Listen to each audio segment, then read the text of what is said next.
This is a great question. So Shannon, why do you keep entering new fat loss phases rather than just staying lean all year round? Just asking out of curiosity. That's perfectly fine.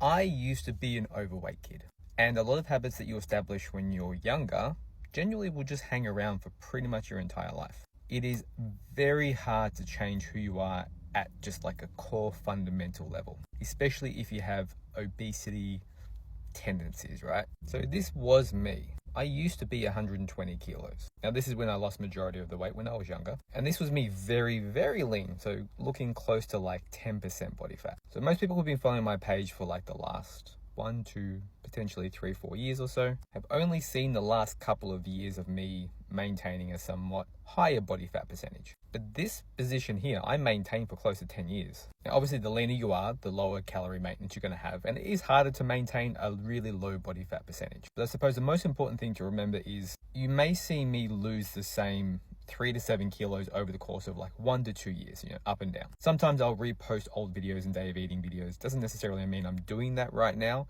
They just get good reach, like day of eating 1200 calories or 1500 calories.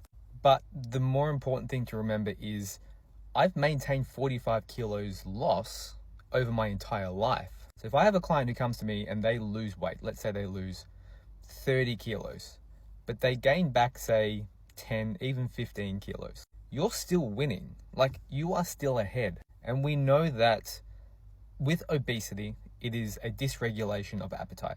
I am still basically this kid. I still have the appetite of someone who just wants to eat and eat and eat and eat. It is hard for me to just say no to food. So over time, left to my own devices, if I'm just going about life, I just tend to gain weight. It just is what it is. I just can't do anything about that. I have gotten better at maintaining a lower body fat percentage. And I've gone through phases where I just like to be leaner and push it to lower numbers.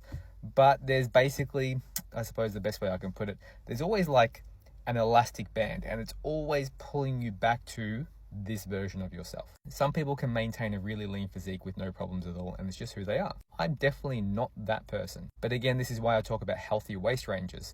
I will never let myself get too far above 50% of my circumference for my height. So for me, that's 90 centimeters. If I see 90 centimeters or above, Shannon, get your shit together. Start getting back down into the healthier ranges. I personally like to maintain, if I can, around an 85 or lower. And that's what I'm currently doing right now. I'm taking ownership. Shannon, you got a bit fat over the last year or so. Time to get down to a more manageable, leaner aesthetic. But for health purposes, I'm still perfectly healthy because I'm still in the healthy ranges. Anyway, a little bit of a tangent. Hopefully that clears some stuff up.